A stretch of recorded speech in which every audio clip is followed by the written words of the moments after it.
Bandi Rosemary Desanti, Goro Yudianto Bode, Yudit Harga Dalam Banua, terus dipahami Ibu Anita dan Duma Sianustara, teman-teman sindrom ini.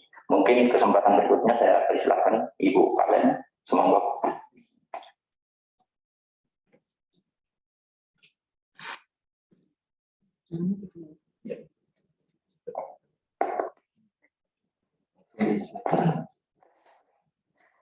Assalamualaikum warahmatullahi wabarakatuh. Iya, selamat siang, selamat kebajikan, Om Swastiastu, Shalom. Selamat siang teman-teman semua, Pak Muldoko. Ya, siang. Selamat siang juga buat Pak Marat juga, terima kasih Bu Dewi dan Pak Budi, juga teman-teman semua yang Bapak Ibu. Jadi terima kasih undangannya untuk sindrom. Saya akan sedikit presentasi mengenai sindrom PT Metaverse Sriwijaya di sini. Jadi kita ngomongin Metaverse itu mungkin dari hype-nya yang baru-baru ini aja. Jadi awalnya dari yang kemarin Al-Ghazali yang orang Semarang Pak ya. Satu NFT keseluruhannya selama 5 tahun terjual selama 9M ya. Itu awalnya mungkin NFT dan mungkin Meta dari kemarin yang Facebook Pak ya. Nah namun perlu diperhatikan bahwa itu Metaverse ini istilah Pak. Jadi Metaverse itu sebenarnya dunia, sedangkan Meta itu brand. Istilahnya kalau aqua itu sebenarnya artinya air, namun itu sebenarnya bukan arti dari si brand tersebut gitu. Nah, jadi kita ngomongin Metaverse. Kalau brand yang kamu usung ini adalah sindrom. Jadi kita next ke slide berikutnya.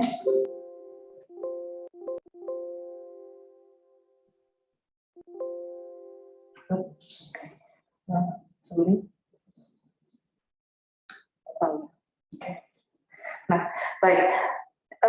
Kalau kita menjelaskan SIN sendiri ya, SIN itu dari konsolidasi dalam jaringan, konsolidasi. Jadi berarti gimana kalau namanya dunia virtual dan dunia nyata itu bertabrakan di situ ya, atau bertabrakan atau menyatu ya. Dimana maksudnya kalau kita yang terbiasa dengan, kalau Bapak mungkin pernah tahu dengan Pokemon Go ya. Pokemon Go itu kan dengan kamera kita melihat itu ada Pokemonnya loncat-loncat di halaman kamera. Nah kalau ini nggak sekedar itu saja, namun lebih imersif dari itu, lebih mendalam, di mana kita dengan menggunakan avatar itu orang-orangan lah istilahnya ya. Jadi kita benar mengekspresikan apa yang di dunia nyata, di dunia virtual. Kok beda? Apanya bedanya di sini? Kalau boleh saya jelaskan, awalnya kalau pandemi ya Pak ya, kita yang sudah biasa kerja di kantoran, biasa melihat Bapak dan Ibu sekalian dengan hari-harinya, namun tiba-tiba hilang COVID, tidak bisa ketemu, tidak bisa berinteraksi, meeting dan lain-lainnya semua terhambat. Nah, di mana kita namanya orang-orang yang old school Pak ya, kita old school ini kita terbiasa, maksudnya kalau melihat orang itu dari gesture, dari body language, dari mana maksudnya kita lihat tatap muka, melihat kayak misalnya badan kita bagaimana, apakah dia condong ke depan, bergerak ke kiri ke kanan, itu penting buat kita, untuk maksudnya untuk melihat bagaimana sih interest orang tersebut ya. Nah, ketika COVID, kita terbatas sama satu kamera Zoom. Kita cuma melihat dunia kita cuma sekecil ini. Nah, dengan adanya Metaverse, dunia itu bisa hadir kembali Pak, secara virtual di depan Anda, meskipun memang berbentuk seperti avatar. Dimana maksudnya tidak hanya meeting saja yang di sini yang kita bicarakan, namun lebih banyak seperti halnya kayak berbelanja, shopping, ataupun kita mau punya bertransaksi, usaha Pak, semuanya bisa kita lakukan seperti halnya kalau misalnya kita di dunia nyata sehari-hari. Itu yang kita rindukan di masa pandemi. Termasuk juga kita mungkin yang paling nyata adalah mungkin data privasi ya Pak ya di sini ya. Data privasi sangat penting, namanya di sini blockchain ini nantinya adalah salah satu pendukung dan salah satu teknologi enkripsi yang paling mutakhir saat ini dan belum bisa terpecahkan Pak. Nah oke, jadi kita kembali ke sindrom. Jadi sindrom ini hadir Pak sebagai hal baru, teknologi baru, dan kami harap kami pelopor yang membawa gelombang baru teknologi metaverse di Indonesia dengan mengatasi batasan fisik dan realita.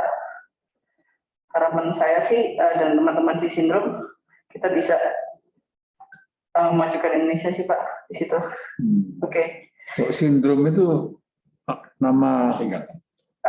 Brand Pak. Brand. Benar. Jadi itu platform kami namanya Sindrom. Oke. Kalau PT kami Metaverse Indojaya. Oke. Metaverse, blockchain, NFT, dari istilah-istilah semua. Sindrom itu nanti harapan kami seperti akan menjadi Aqua Pak. Jadi kalau mau ke Aqua, yang di luar Rawa. Oke, seperti itu. Ya, next. Oke, gambar ini nggak kelihatan ya? Oke, gambaran mengenai Sindrom Pak. Jadi kita mau mengenalkan Sindrom itu sebagai metaverse yang imersif dan sebuah platform di mana maksudnya menjadi pengguna itu kita semua nih Pak, menjadi bisa creator yang bisa mendesain. Jadi kita bisa bikin sendiri Pak avatar kita seperti apa. Kemudian mungkin nanti kita bisa desain baju kita seperti apa. Nah kalau seandainya gini deh Pak, maksudnya mungkin Bapak punya kacamata nih, kan selama ini kalau misalnya kita beli kacamata kayak kita beli ada yang di mall ya, tapi seandainya wah ini nggak cocok nih sama saya mau bikin sendiri, saya bisa bikin sendiri. Nah terus tiba-tiba kalau teman kamu bilang, temannya Bapak bilang, oke, oh kacamatanya bagus sekali, beli di mana? Nggak, di sini saya di sini. Terus sama, oke bikin sendiri, bisa saya beli dong? Bisa Pak. Dengan marketplace, seperti halnya mungkin kita kalau seperti yang dicoba Tokopedia. Oke. Kemudian seperti halnya yang tadi bilang saya, kita bisa punya NFT Pak. Jadi yang mungkin ada sedikit salah kata mengenai NFT itu, kalau misalnya sekedar NFT itu cuma ya gambar lah, ya benar gambar. Jadi saya sampai kemarin itu yang berlomba-lomba yang pada tahu pasang foto selfie ya, selfie KTP Pak, dipasang dijual rame-rame. Nah terus kemudian di take down sama OpenSea. Terus sekarang pada yang kemarin terakhir adalah pada upload fotonya para narapidana koruptor. Jadi agak sedikit salah kaprah. Jadinya istilahnya harapan kami dengan adanya Sindrom di sini nantinya kita bisa bantu untuk mengedukasi juga teman-teman di Indonesia nantinya bagaimana nanti metaverse berfungsi dan apa gimana dunia gitu kan, harapan menghadapi Sindrom. Kemudian di kami juga Pak kita mengenal namanya land. Land itu apa? Itu anggap aja coupling tanah Pak. Coupling tanah namun digital.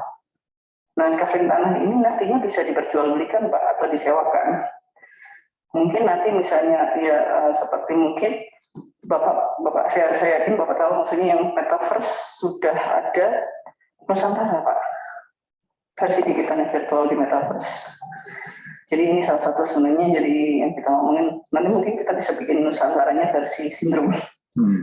Seperti itu Pak. Next. Oke. Jadi seperti yang saya jelaskan di depan tadi, metaverse ini sifatnya adalah dunia, di dalam dunia sih Pak ya, bukan dunia lain gitu. Next one.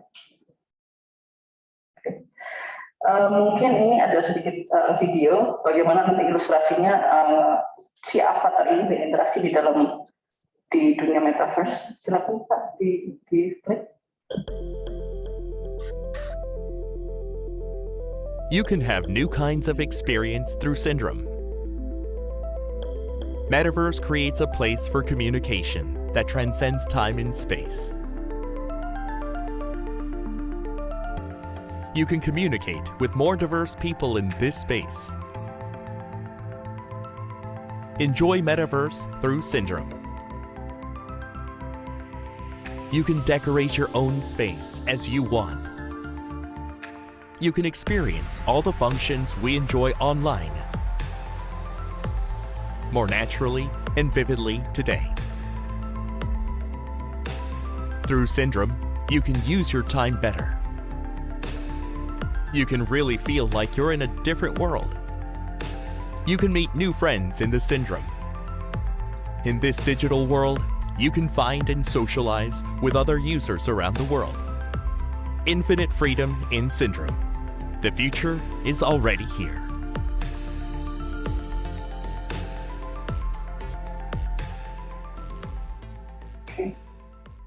Baik, jadi bisa disimpulkan sedikit Pak bahwa mungkin Bapak dan Ibu sekalian pada khawatir bahwa saat ini generasi muda itu pada pegang handphone ya semua, jadi misalnya waduh ini kok pada handphone semua gitu. Namun ini bukan masalah ternyata lebih banyak handphonean lagi nih bakalan, bukan Pak. Namun kita gimana kita melangkah satu step ke depannya di bidang teknologi. Bagaimana kerasaan Bapak, maksudnya pada saat dulu kita masih zamannya telepon, telegram, ketika kita pindah ke zamannya internet yang masih lama, ketika pindah kita masih ke Yahoo Messenger, ke ke BBM Pak ya, ke WhatsApp, itu butuh waktu. Nah saat ini kita dari WhatsApp ke Telegram, dan akhirnya kita di Metaverse sekarang. Masa depan itu memang masih di depan Pak, tapi kalau kita dari sekarang sih lagi. Jadi jangan sampai kita ketinggalan sama negara-negara lain, Pak. Itu harapan saya sih satu-satunya. Baik, kemudian nanti di Metaverse itu Pak, seperti Bapak tadi lihat ada ilustrasinya, jadi kita bisa punya kayak lobby sendiri Pak. Kalau di Facebook kita punya dashboard ya, beranda sendiri, dan kita bisa kustomisasi. Kemudian nanti bisa ketemu sama mungkin di kemudian hari kita cuma pakai kacamata yang virtual itu. Jadi di mana nanti kalau Bapak lagi di ruangan sendiri, Bapak copot, nggak ada orang siapa-siapa, ketika kita pakai semuanya hadir. Ada Bapak Muldoko, ada Bapak Maret, ada Bapak dan Ibu sekalian di sini semuanya modelnya ya. Jadi kita ngerasa benar-benar feature-nya bagaimana. Nah ini seperti halnya yang kita tahu teknologi saat ini sudah bisa mengembangkan sampai namanya motion capture, di mana kita namanya bergerak itu bisa direcord Pak. Jadi kita bergerak seperti apapun, sehalus apapun gerakan kita bisa terlihat di kamera tersebut dan ditranslatekan ke avatar. Pernah dengar video YouTuber ya Pak ya, yang maksudnya ternyata laki-laki, ternyata di video YouTubernya ternyata perempuan. Nah seperti itu kemajuan teknologi. Meta sendiri Pak, Facebook sedang mengembangkan namanya haptic glove. Haptic glove itu adalah sarung tangan yang didesain sedemikian rupa, jadi kita seakan-akan misalnya padahal kita ini di depan ini tidak ada apa-apa, kita bisa memegang rasanya ada sensasinya memegang botol ataupun bola. Tidak menutup kemungkinan mungkin di kemudian hari, di 20 tahun kemudian adalah Pak kita benar-benar merasa bahwa segala saya mungkin Bapak bisa pegang laptop atau pegang apapun, padahal itu hanya semu. Seperti itu teknologi saat ini. Next ya.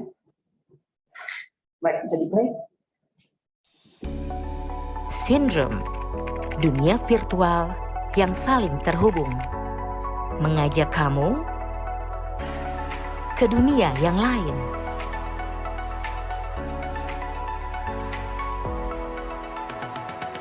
Berbasis teknologi blockchain.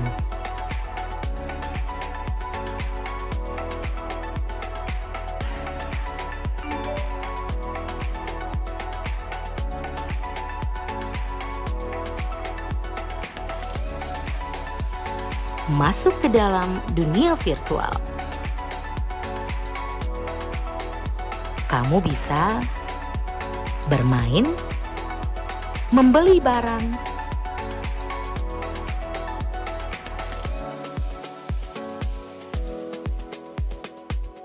dan membuatnya menjadi nyata.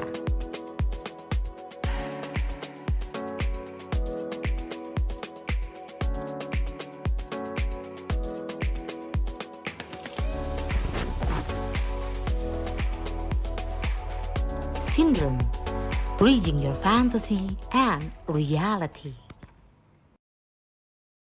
Baik, terima kasih. Jadi ini Pak, tadi itu satu map kita, di mana maksudnya kita itu kayak semacam mall ya, mall di situ. Jadi nanti ada toko-toko di mana nanti pelaku-pelaku bisnis nyata nantinya bisa menjual barang-barang yang mereka ingin jual, baik itu secara digital maupun secara fisik. Mungkin Bapak dan Ibu semuanya bertanya-tanya apa bedanya digital dan fisik ya. Jadi kalau secara digital, seperti yang Bapak tadi lihat, jas yang dipakai di avatarnya, itu secara digital. Jadi maksudnya kalau seperti ini kita kalau main skin ya, mungkin yang main Mobile Legends, mau main jadi saya ganti-ganti baju, ganti kacamata, ganti sepatu dan sebagainya. Nah, namun kalau kita ngomongin transaksi fisiknya itu nanti bagaimana? Misalnya ternyata di avatar saya bagus nih ternyata, dan si toko ini menyediakan untuk produk fisiknya, produk fisiknya, itu bisa dikirimkan Pak ke si usernya sendiri. Nah, kemudian kalau misalnya ini tidak hanya terbatas, tapi juga termasuk pada maksudnya barang-barang lain, misalnya furniture Pak, ataupun lukisan dan sebagainya. Kalau lukisan kita bisa mau NFT, kalau misalnya furniture kita bisa mau barang dan mungkin meja dan banyak bentuk-bentuk lainnya. Baik, next. Nah, visi dan misi Pak saat ini kita berdiri sejak, sebenarnya sudah agak lama sih Pak ya, maksudnya kita sudah berdiri dari, kalau 2021 ini pendirian secara official legalnya, tapi ide ini sebenarnya sudah lama, seperti yang salah satu rekan yang sudah sampaikan tadi, blockchain ini sudah lama, namun memang baru kita angkat lagi sejak kemarin, itu pandemi kemarin Pak, karena efeknya dampaknya luar biasa sekali. Saat ini kami sudah memiliki 65 karyawan dan masih bertambah lagi Pak. Nah, perusahaan kami ini multi platform, jadi maksudnya dengan artian kita punya di website, di mobile, di laptop, dan nantinya kalau memang ada ingin pengalaman yang lebih imersif lagi, kita bisa memakai Oculus, yaitu kacamata yang virtual tadi Pak. Dan kita memakai teknologi blockchain. Nah, kalau visi dan misi kami Pak, kita ingin menawarkan metaverse ke Indonesia. Dan maksudnya di mana yang menarik, nggak cuma metaverse yang sekedar ya mungkin kalau pernah main Sims atau apa itu metaverse sebenarnya Pak ya. Namun yang lebih aman dan lebih maksudnya lebih terkontrol seperti itu Pak. Dan misi kami sih bagaimana kita memberikan kebebasan kreatif yang juga bertanggung jawab sih, seperti itu. Baik, next. Saat ini yang sudah available kita Pak karena kan kita development ya, kita startup yang baru saja berdiri, jadi kita baru beberapa map yang baru tersedia, ini masih playable demo. Game tersebut sendiri yang untuk versi mobile-nya sudah bisa di-download di Google Play Store Pak. Jadi kita punya avatar, kita punya shopping mall yang tadi baru dilihat, kita punya ada versi arcade-nya, versi launch-nya nanti yang bisa di-custom masing-masing orangnya. Misalnya saya mau launch-nya model-model tahun 90-an, atau model mungkin tahun yang modern, itu bisa. Kemudian galeri ini Pak seperti museum nantinya. Kita bisa memajang NFT, lukisan-lukisannya mungkin Picasso atau lukisan kita, mungkin lukisan yang museumnya Bung Karno, seperti itu ya. Jadi kita sudah di situ. Dan kemudian kita juga punya mini game namanya Squid Game, yang kemarin lagi ngetren banget. Kita punya adaptasinya di situ. Next. Nah, seperti yang saya bilang sebelumnya, Pak, metaverse itu sebenarnya sudah ada dari dulu. Dan itu sudah diimplementasikan ke beberapa orang. Contohnya apa? Yang ini adalah di Korea yang aslinya ya Pak. Jadi ada namanya grup K-pop namanya aespa. Itu dia membernya 8, 4-nya avatar, 4-nya orang asli. Jadi gabungan antara yang namanya reality. Kemudian kita dulu ada namanya Habbo Hotel. Habbo Hotel itu digandrungi sama anak-anak usia antara 16-an sampai kira-kira 25 pada saat itu, tahun 2005-an ya. Nah itu dia padahal cuma map kecil, pixel-pixel gitu kecil-kecil, tapi itu ramainya sangat luar biasa. Kemudian di tahun 2003 ya, itu ada Second Life, Pak. Second Life itu sangat masif sekali, sampai di puncaknya itu sempat 1 juta pemain aktif di seluruh dunia. Di 2013 itu sampai 800.000 pemain seluruh dunia. Kemudian kalau kita pernah lihat mungkin penikmat film di sini mungkin yang tahu itu seperti Tron, di mana kita pakai helm terus kita masuk ke dunia lain, kita main motoran di situ. Ready Player One sama The Matrix. Kebetulan Matrix kan lagi ada yang rerunnya yang baru. Nah itu benar-benar di mana kita masuk ke dunia lain, kita avatarnya si Neo ini itu avatar sebenarnya. Saat ini memang kita bisa dibilang masih berbentuk avatar ya, masih bentuknya pixel boneka gitu ya Pak ya. Tapi tidak menutup kemungkinan mungkin 30 tahun lagi, 20 tahun lagi seperti saya bilang itu benar-benar kelihatan kayak orang kita Pak. Teknologi itu saat itu. Baik, next. Yang saat ini baru rilis Pak, jadi rilis baru saja kita namanya Visual Studio. Jadi ini kebetulan banget kita lagi konferensi ya, jadi mirip sekali. Jadi misalnya nanti di konferensi room itu, nanti Bapak Ibu yang bisa kalian ini akan berbentuk avatar. Nah ini konsepnya, jadi ada panelisnya ini Bapak dan Ibu masing-masingnya di diskusi masing-masing. Kita juga punya main screen, seandainya kita mau share screen, dan bisa maksudnya salah satu avatarnya menjadi speaker, di mana apa yang hadirnya menjadi audience di site-nya, ataupun audience yang maksudnya nantinya berbentuk Zoom, ataupun berbentuk maksudnya yang dari tidak ditampilkan berbentuk avatar, itu pun memungkinkan. Next.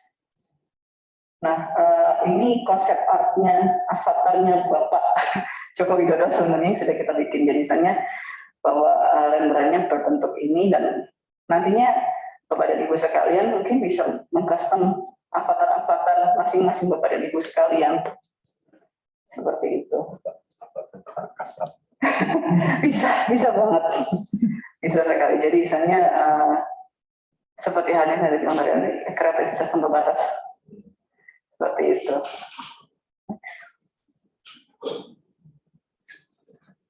Pak, sorry bisa ini. Kita kan agak 15 menit lagi mungkin bisa dipakai diskusi, bisa di skip agak ini kalau beliau harus meninggalkan. Oke, baik. Ini nanti mungkin materinya bisa saya di-share mungkin ya Pak ya, supaya mungkin biar Bapak dan Ibu saya mungkin Pak Muldoko mau review langsung secara kita singkatin aja ini roadmap-nya. Next. Ini kemarin kami baru melakukan event dari Raffles Pak. Nah ini kemudian cukup sukses, kami mengundang salah satu pembicara untuk Web3.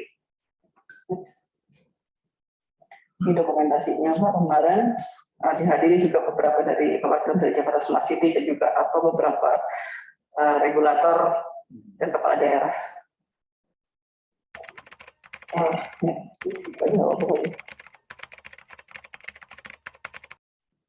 Oke.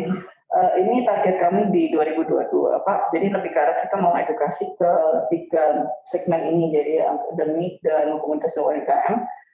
Demi maksudnya mengenalkan teknologi ini Pak, karena kalau kita mau juara juga percuma, maksudnya bukan mau bisa gimana, baik, tapi kalau teknologi aja belum dikenalkan, apa yang mau dipakai? Jadi harapannya kita bisa fokus di edukasi ini Pak, jadi dan kita pun memahami bahwa blockchain ini sangat awam ya di Indonesia. Jadi kita punya juga, kita mengundang beberapa tenaga ahli dari partner kami di Korea. Jadi kita bersama-sama mengenalkan teknologi blockchain ini. Karena kita paham sekali Pak bahwa blockchain ini tidak banyak di Indonesia. Baik, next. Saat ini kami sudah punya hiring partner Pak. Jadi di hiring partner di Purwadika. Jadi harapannya nanti kita punya hiring partner di seluruh Indonesia sebagai partner akademik. Media partner kita di Indonews, dan kita sudah dipublish di logo-logo yang tercantum tadi Pak, ini di Jawabos dan itu bisa dicek. Baik. Kemudian ini sosial media kita nggak terlalu kelihatan sih ya. Jadi sosial media kami untuk maksudnya bisa lihat update-updatean dan maksudnya kabar-kabar terbaru mengenai blockchain dan edukasinya Pak. Kalau boleh dicek. Baik. Sekian. Dari kami sih, terima kasih untuk waktu dan pemaparannya. Harapannya sih Bapak mungkin ke depannya kita bisa berdiskusi lagi Pak, mungkin dan harapannya juga bisa mensosialisasikan penggunaan teknologi ini di acara-acara selanjutnya sih. Mohon dukungan dari Bapak dan Ibu sekalian. Pak Muldoko, terima kasih atas waktunya. Ya, terima kasih. Pak Edi mungkin udah diskusi ya? Ya kan. Diskusi atau ada ini kan waktu Bapak pendek. Oke, kita bisa langsung diskusi ya. Ya langsung aja kali ini Pak Edi. Ya. Terima kasih teman-teman. Gambaran tentang metaverse. Sebenarnya kami sudah diskusi beberapa waktu yang lalu. Jadi ini menjadi menarik, Bapak menarik karena kami seminggu lalu juga baru diskusi tentang metaverse versus universe. Ini agak menarik karena kita baru pada tingkat universe saja kita kepondalan. Ya, jadi ini memang teknologi yang ini kita juga sudah bicara tentang kemarin ilustrasinya kalau kawan-kawan ternyata kami sudah diskusikan tentang Nike Line yang lagi rame ya, yang mungkin segala macam lah. Kemudian secara universe kami juga secara manusia Indonesia sebagai orang timur bagaimana menyikapinya. Karena kami juga khawatir pasti akan terjadi disrupsi ya. Ini nggak bisa ditinggalkan meskipun metaverse itu bahasa kami sih kemarin itu baru gagasan besar yang mungkin akan 10 tahun lagi mungkin akan datang satu dekade. Kita juga menyikapi yang paling besar adalah sekarang gilanya Facebook menjadi Meta. Kemudian ada satu konsep lain yang cukup menarik adalah Microsoft yang juga bermain Meta, tetapi dia ingin menarik justru ke bumi dan segala macam. Jadi lebih real segala macam. Malah kemarin kami tawarkan Bapak masih suatu saat akan kami ajak ke melihat VR gitu ya, dan nanti kan Bapak melihat bagaimana kalau kita semua pakai VR, itu kalau kita sebagai orang awam kita lepas kita kayak orang bikin genderuwo gitu kan pasti kan. Ada yang joget-joget, ada yang macam-macam. Ini dunia yang nyata. Kami sudah ini, tapi terima kasih peran kawan-kawan kalau sudah mau ke sana itu UMKM dan segala macam, tentunya sebuah terobosan yang menarik. Pengalaman dari Gozali Everyday memang sangat ini ya, sangat menginspiring kayak kawan-kawan muda yang lain lah. Tapi kembali lagi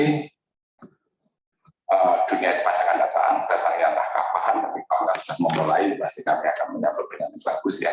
Setelah pasti akan mulai bicara sudah berani memulai dan kemudian sudah kayak beberapa kali sudah memulai dan bergerak kawan-kawan dari Sindrom. Sebelum Sindrom mungkin 6 bulan yang lalu datang ke Muldoko, Daniel dari WIR. Nah, itu kemarin juga dia lebih engagement, lebih ke sana, ya dunianya semacam itu. Bahkan Bapak 2 tahun berturut-turut tentang disruptor selalu diundang dan kita bicara di mana itu? Disruptor itu di Hyatt ya? Nah, di Hyatt sampai. Iya, Hyatt ya. Nah, ini juga menarik. Jadi nyambung teman-teman. Daniel bukan orang asing bagi kita. Sering datang karena tambah lagi kawan-kawan Sindrom datang itu akan lebih menarik lah dunia metaverse, dunia ke depan. Mas itu, tapi kami memang satu hal yang jadi catatan yang selalu sebenarnya di bidang universe-nya ya sebelum kami ngomong ke metaverse-nya, Pak Jokowi itu kalau nggak salah 4 tahun, 3 tahun yang lalu itu selalu bicara tentang AI sama robotik. Gimana ini kita? Ini kan negara kita nggak maju kalau kita nggak masuk ke wilayah itu kan semuanya akan jadi AI sama dan robotik. Kita memulai nanti akan dari sana, tapi para kawan-kawan tentunya memulai semacam ini akan menjadi menarik. Itu saja sih Pak, izin setelah catatan kita. Terima kasih Mas. Ya ini banyak yang melihat bahwa ini sesuatu yang asing ya, karena memang baru ya. Yang dari kita sekian banyak ini yang mengerti metaverse juga 1-2 orang. Tapi bahwasanya kita memang harus meloncat ke sana, mau nggak mau. Gitu. Saya mengenal dunia augmented reality itu sudah cukup lama ya, dengan WIR itu. WIR menciptakan AlphaMind, dan ini nanti mungkin bisa digunakan untuk mengangkat UMKM kita. Dengan AlphaMind itu, kalian kita semuanya itu bisa punya Alfamart gitu. Hanya modalnya satu tab begini udah bisa memasarkan bahwa saya punya Alfamart. Karena dari Alfamart itu semua produk ada di dalamnya. Kita bisa pesan melalui online, semua pembayarannya online. Itu Alfamart udah yang tadinya perkembangannya lambat, tapi sekarang sangat pesat perkembangannya. Itulah kira-kira dunia-dunia yang begitu, yang tadinya tidak mungkin menjadi mungkin. Gitu. Nah ini saya setuju dengan Pak Edi bahwa kita senang bahwa dari kita semua sudah memiliki awareness yang tinggi atas perkembangan teknologi ke depan. Dan kita tidak boleh ketinggalan, karena nggak mau kita akan ke sana. Gitu. Nah sekarang masyarakat kita yang di bawah kan belum maju, gitu, jangan dibawa jauh-jauh dulu. Masyarakat yang di bawah UMKM kita adalah masyarakat yang kita bantu dari sisi teknologi ini untuk semudah-mudahnya dia bisa mengoperasionalkan. Itu.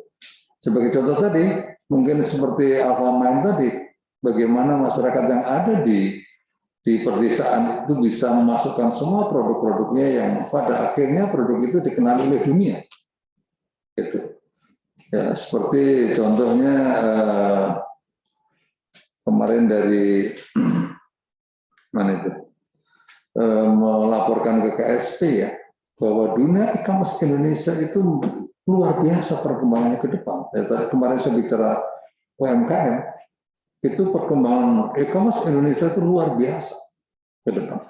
Nah, untuk itu kalau teknologi ini bisa secara bertahap dikenalkan oleh masyarakat UMKM, maka dia segera masuk di dunia itu. Dan yang lebih penting lagi adalah bagaimana masyarakat bisa menggunakan teknologi itu dengan mudah dan bisa mengenalkan semua produk-produknya ke global. Media ini menjadi media window, menjadi jendela, pembuka jendela dunia. Itu. Ini yang penting ya. Yang penting bagaimana dioperasionalkan secara sederhana nantinya ke depan. Tentu sesuai dengan levelnya. Pada level tertentu seperti kalian yang mengenai metaverse lebih jauh ke depan, berbeda lagi cara berpikir. Tapi dalam arahan saya ini saya menginginkan, karena kita masih bergelut dengan masyarakat di grassroots, maka teknologi-teknologi itu disederhanakan untuk bisa dioperasionalkan oleh masyarakat UMKM. Karena apa? Karena produk-produknya yang tadinya orang tidak mengenal menjadi dikenal. Sebagai contoh, ya, dulu di Jogja ada orang membuat ukiran dari bekas kayu, ya.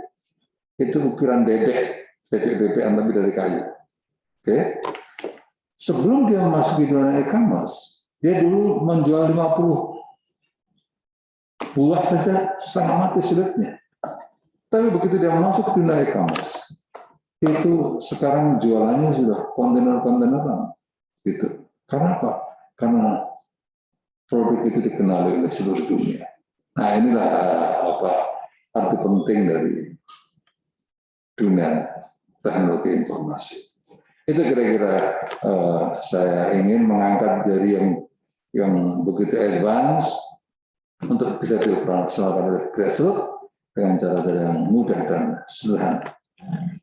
Itu kira-kira Mas, terima kasih Mas Mal, Mas Somer, dan teman-teman sekalian. Anda tidak mau ketinggalan dengan masa depan. Itu sebuah kebanggaan bagi saya. Dan setelah ini, mari kita lanjutkan untuk memikirkan lagi, karena persoalan ini tidak bisa dibicarakan atau didiskusikan dalam jam-jam, tapi mungkin akan memakan waktu yang banyak. Terima kasih. Tangan dulu buat Pak Kaspa. Mungkin ada satu poin yang saya tangkap dari Pak Kepala Staf bahwa penyederhanaan teknologi supaya mudah diserap oleh kita kelompok grassroots itu menjadi bagian penting, kira-kira gitu Pak Asaf ya. Kalau nah cuman kan memang untuk melangkah ke sana ini masih ada development yang masih jauh yang akan dilakukan oleh teman-teman Sindrom, dan karena ini juga didengar oleh teman-teman JPKP seluruh Indonesia. Nah, mudah-mudahan arahan dari Kepala Staf Presiden ini itu bisa kita istilahnya mungkin kaji, cermati, dan mudah-mudahan ke depan kita bisa dalami dan lebih maju lagi untuk melakukan karya khususnya untuk pemanfaatan UMKM. Dalam hal ini Sindrom hari ini karena bersama-sama dengan JPKP di internal JPKP dulu kami mau sosialisasikan ini Pak Jenderal di seluruh Indonesia. Nah kira-kira kalau lanjutan sebelum mungkin konkretnya apa yang kira-kira arahan yang dari Pak Kastaf yang kami bisa lakukan dalam waktu singkat ini bersama-sama dengan Sindrom itu kira-kira bagaimana? Oke, kita kolaborasi ya. Nanti saya bisa panggil Wir ya, dari apa itu siapa? Wir Daniel nanti namanya Valen nanti dengan tim kecilnya kita juga kita kolaborasikan. Karena masing-masing punya keunggulan, masing-masing punya kekurangan. Nah, siapa tahu nanti akan ketemu sebuah gagasan yang lebih besar lagi, gitu ya. Saya sekali lagi senang dengan hal yang bersifat innovation. Nanti kita segera jadwal untuk ketemu lagi. Ibu kalian bisa ya? Senang sekali Pak kalau misalnya bisa diterima dengan baik dari sisi Bapak dan Ibu sekalian. Apalagi kalau misalnya nanti kami bisa dikoneksikan dengan teman-teman yang berkiprah di bidang yang sama, jadi kita bisa kolaborasi lebih bisa. Intinya kan kita kembali lagi Pak ya, dari bangsa ke bangsa ya Pak ya, dari Indonesia kembali ke Indonesia. Karena jujurnya Pak, saya kan dari sempat menimba ilmu di pulau benua seberang sih sebenarnya. Dan sangat disayangkan Pak, sebenarnya Indonesia ini sangat pintar diakui Pak di sana Pak. Bahkan kami salah satu top one-nya studen di sana Pak, mengalahi studen-studen yang asing mereka. Nah tapi kembali ke Indonesia kami kok ya gini aja gitu.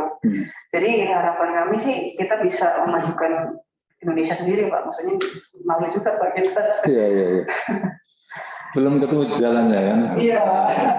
KSP akan menunjukkan jalannya. Satu informasi saja kawan-kawan bahwa e-sport itu lahirnya dari sini. Iya. Ya, e-sport Piala Presiden itu dari sini. Jadi kita sudah 2-3 tahun yang lalu pada saat bagaimana mendobrak memasukkan e-sport ke dalam PON itu perjuangannya di sini, dan kawan-kawan e-sport kemarin sudah pada ke sini. Semua atlet e-sport itu sudah pernah sini. Balik yang berulang. Itu udah 2 tahun yang lalu ya? Ya, di macam-macam itu. Mobile Legend itu balik direkturnya segala macamnya, baik dari China maupun dari Indonesia-nya presentasi awal di sini, sehingga waktu itu langsung kita majukan kepada PB PON untuk dilakukan visi dan lain-lain. Jadi memang ini sangat terbuka ya buat teman-teman. Oke. Itu ya. Silakan, mungkin ada lagi waktu jam berapa ya? Jam? Teman-teman. Nomor teleponnya bukan. Oke. Mungkin sementara gitu dulu ya. Kita akhiri. Mungkin ruang diskusinya cukup dulu. Kita atur lagi nanti waktu yang lain ya. Ya, jadi sekali lagi teman-teman, di sini adalah tempatnya Pak Pol ini dengan semua teman-teman baik digital, bagian metaverse. Kami sendiri kebetulan juga bagian dari kawan-kawan yang di komunitas-komunitas metaverse, nanti bisa kita undang di sini. Sangat banyak di sini, tapi paling tidak yang sangat jelas sudah dilakukan oleh Kepala Staf adalah pada saat e-sport. Nah dari sini kita perjuangkan sampai di PON, dan sekarang kayak kemarin di Asian Games, di SEA Games yang di Filipina juga atlet-atletnya berangkat dari sini. Dan jangan salah, itu sudah masuk dalam sidang kabinet. Sport itu. Ya, jadi Presiden concern ya, Pak Luhut concern, kita semuanya concern bagaimana memikirkan produk-produk lokal dari game itu ya. Itu nanti dari sisi keuangan pun kemarin dari Pak OJK udah ditanya oleh Presiden, dari perbankan bagaimana dan seterusnya. Kita serius karena proyeksi ke depan tentang dunia game ini luar biasa, value-nya luar biasa. Ya. Satu pertanyaan dari saya Pak Kastam. Terkadang dunia nyata seperti ini, ya, karena perkembangan teknologi yang begitu cepat, luar biasa, sudah maju 1000 bahkan sudah 1 juta langkah. Cuman memang masalahnya di regulasi kadang tidak mengimbangi, dan lalu kemudian ada benturan di sana. Nah, ini juga saya pikir kami JPKP sering menemukan hal yang seperti ini, bahwa ada banyak inovasi-inovasi, ya, karya-karya anak bangsa yang sudah membumbung laju ke depan, tetapi regulasi payung hukum utama kita itu untuk mereka-mereka bergerak ini itu saya melihat agak terkebiri, ya, terbelenggu, sehingga yang bentuk-bentuk yang masih sangat konvensional ini lalu akhirnya menghentikan, bahkan membuat kecewa banyak orang-orang yang punya inovasi-inovasi. Mungkin sedikit yang saya sampaikan mungkin apa yang Ibu Valen sampaikan tadi, bahwa di luar sana, di luar negeri, teman-teman kita ini ya punya potensi bahkan the top one ya di sana, tetapi balik ke Indonesia ingin berkarya buat bangsanya, ingin melakukan banyak hal, cuman terbentur dengan regulasi. Sorry, langsung saya jawab saja. Ya. Saat ini di zaman KSP di Pemprov Muldoko lahir yang namanya manajemen talenta nasional. Disitulah manajemen talenta nasional, mungkin Bapak bisa langsung jelaskan apa itu manajemen talenta nasional. Silakan Pak. Ya, teman-teman sekalian, ini sudah ada PP ya, kita sedang godok PP, sudah 2 tahun kita menggeluti tentang bagaimana menyusun grand design manajemen talenta nasional. Manajemen talenta nasional adalah sebuah upaya nyata dari pemerintah untuk bisa hadir dan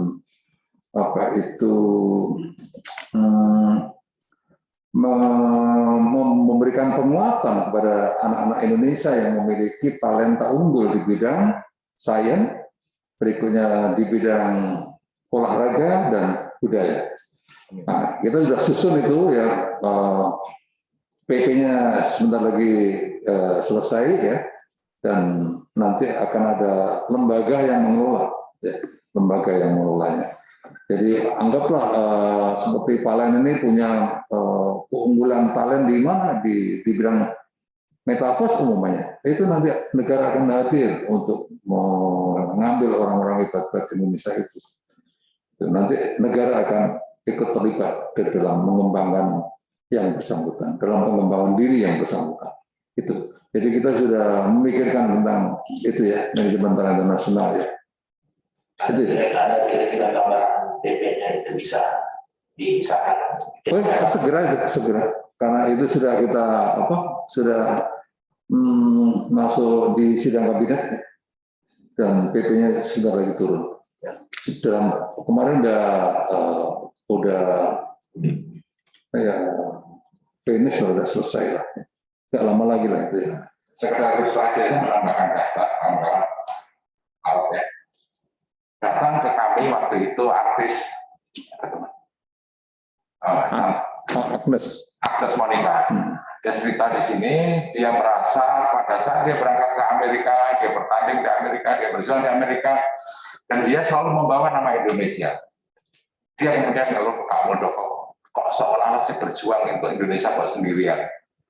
Itu berangkat dari situ, kemudian Bapak panggil kepala staf, panggil beberapa kementerian untuk memikirkan, kemudian lahirlah atlet-atlet yang kayak gini, sehingga lahirlah manajemen talenta nasional. Prosesnya nggak sederhana, bro. Jadi dalam pemerintahan kan tidak sederhana itu ya. Jadi karena semua itu sudah diputuskan, tentunya harus ada konsekuensi dan itu yang memakan waktu. Jadi memang dari nggak ada menjadi ada paling tidak dalam waktu 2 tahun sudah cukup diapresiasi banyak kementerian karena tadi banyak talenta nggak tertangani tadi. Kemudian bagaimana negara hadir itu ide itu berangkat dari Agnes Monika ya.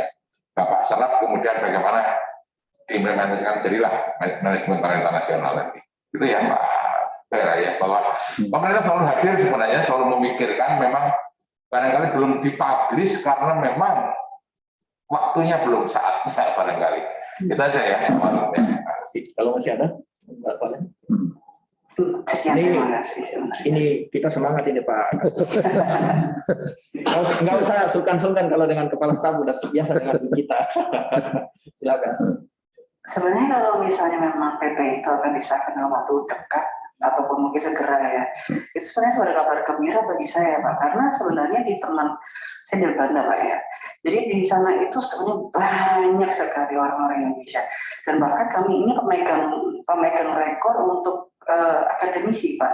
Jadi seandainya nih mereka itu masih SMP lah gitu ya, kami ini sudah buku-buku SMA itu sudah kami udah kami ambil semua Pak.